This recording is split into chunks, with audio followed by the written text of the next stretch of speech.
"What's wrong, Rosora? Please, sir, don't say anything. Trust me. Follow me."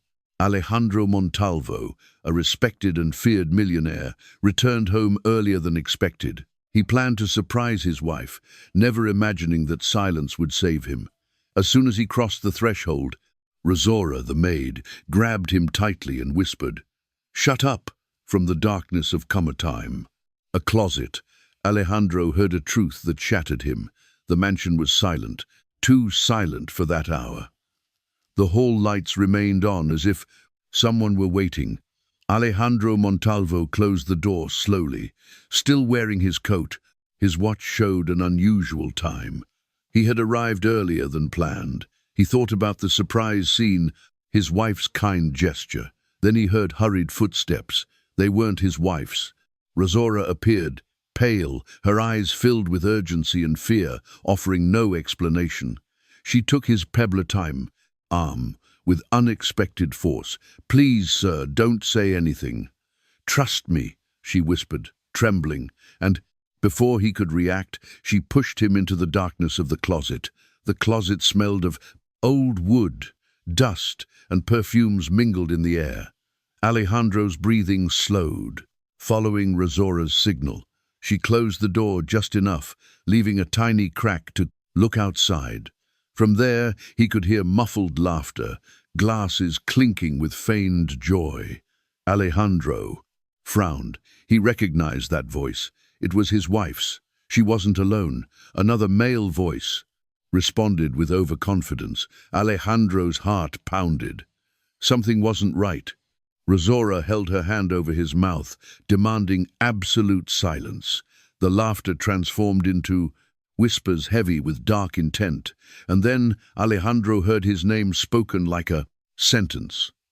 From the closet door, Alejandro saw the bright and elegant living room. His wife, Valeria, sat laughing on the sofa, relaxed, without a trace of surprise.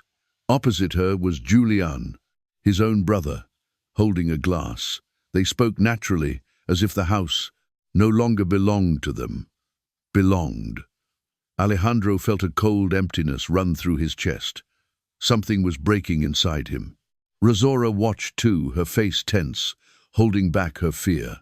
Valeria mentioned plans, figures, decisions that Alejandro had never authorized. Julian responded confidently, speaking of the future as if it were already written. The words sounded soft, but they concealed a dangerous intention. Alejandro understood then. It wasn't an ordinary betrayal. It was a conspiracy. Their voices lowered, as if celebrating something forbidden. Valeria placed her glass on the table with a cold, calculated smile. "Soon he'll stop being a nuisance," she said, without a trace of guilt in her voice. Julian nodded slowly, speaking of small, constant doses. They mentioned tiredness, dizziness, symptoms easy to hide. Alejandro felt a knot in his stomach. He began to feel short of breath. Each word fell like a precise blow, impossible to deny. Rosora pressed her lips together, confirming that she had already suspected it. They weren't talking about separating, they were talking about making him disappear. And in that instant, Alejandro understood that his life was in danger. Alejandro's body began to react as if the truth were awakening the poison. A sudden dizziness blurred his vision. His pulse pounded in his temples. Rosora held him firmly, preventing him from making a sound. From outside, Valeria spoke of patience, of waiting for the right moment. Julian mentioned inheritances, contracts, and absolute control of the company. Alejandro then understood his recent pains. They weren't a coincidence. The air inside the closet grew thick. Every breath was labored.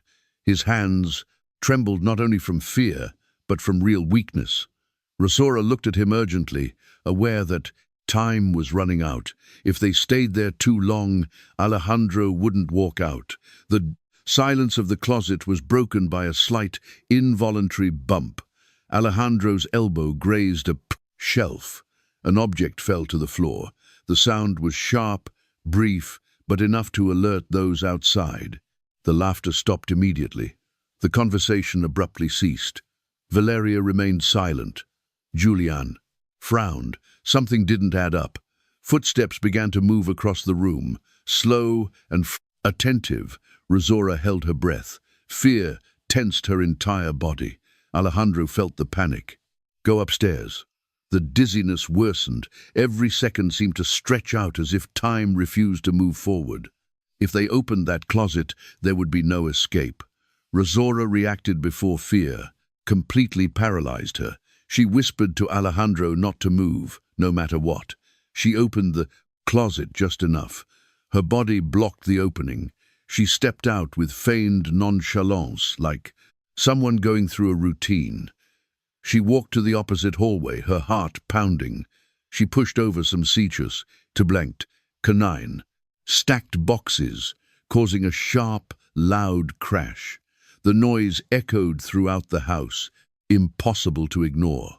Valeria and Julian's voices changed direction instantly, their footsteps moving away from the closet. Drawn by the distraction, Rosora quickly returned, knowing she had bought herself only seconds. Rosora carefully opened the closet. Her hands were still trembling. Alejandro could barely stand. The poison was weakening his legs. She put her arm around his back, carrying more weight than it seemed. The hallway was empty, lit only by dim lights. They moved close to the wall, listening to every distant sound. Valeria and Julian's voices sounded distant, still distracted. Alejandro struggled to stay conscious. Cold sweat ran down his face. Rosora guided him firmly, not letting him fall. Each step was a small victory, each second a risk. They had to get out of the house before the deception unraveled. The service exit appeared at the end of the hall, discreet and almost forgotten. Rosora knew there were no active cameras in that section. Alejandro's legs felt like lead, his vision blurred at times. The cold night air entered as the door slowly opened. Outside, the backyard was dark, shrouded in shadows. Rosora avoided the armored car. She knew it could be tracked. She led him down a narrow path, away from the main lights. Alejandro could barely speak. His breathing was ragged. Each step took him further from luxury and closer to the truth. That night, power wouldn't save him. Only Rosora's loyalty remained. Rosora led him to her old car, hidden away on a back street. It wasn't luxurious, but no one would look for him there. She helped Alejandro sit down. His body was drenched in cold sweat. The engine started with difficulty, breaking the night silence. The mansion's lights were behind them, imposing yet distant.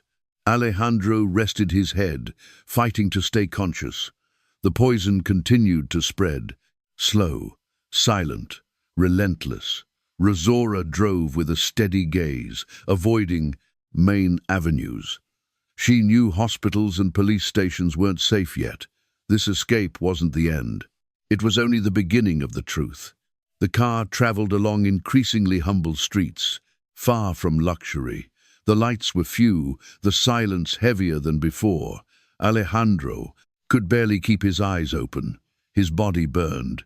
Rosora spoke to him slowly, forcing him to stay awake. She remembered every shortcut, every shadow, as if the city protected her. Alejandro's pain mingled with the newly discovered betrayal. He thought of his brother, his wife, everything they had lost. The power he had believed eternal was now useless.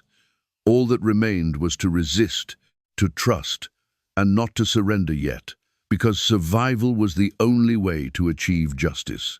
The car stopped in front of a modest house hidden in an alley.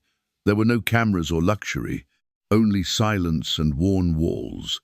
Rosora helped Alejandro out. His weight was overcome by the poison. Each step was an effort, each breath a challenge. The neighbors watched from afar, not understanding the urgency of the moment.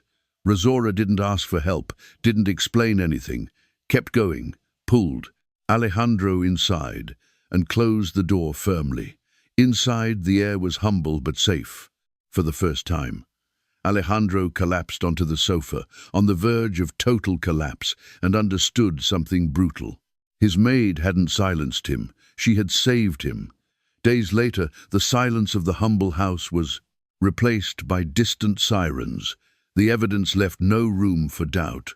The poison was confirmed by experts. The audio recordings revealed the conspiracy: cold, clear, irrefutable Valeria and Julian were publicly shamed and formally charged with attempted murder. The investigation proceeded without favoritism, or influence. Their assets were frozen. The company was placed under intervention. For the authorities, the surname that once commanded respect now weighed like a public burden. Alejandro observed everything from a distance, still weak but aware. There was no vengeance, only justice, slow, firm, irreversible. Rosora stood by his side without asking for anything, as always. And Alejandro finally understood. Power doesn't save lives, loyalty does. Power can buy silence, but it cannot buy true loyalty. Alejandro thought. He controlled his world until he almost lost his life. The one he least expected, the ignored Maid, was the one who saved him. Betrayal was born in luxury, loyalty in humility. Sometimes life silences us, so that we learn to listen, and only when everything trembles do we understand who is truly worthwhile.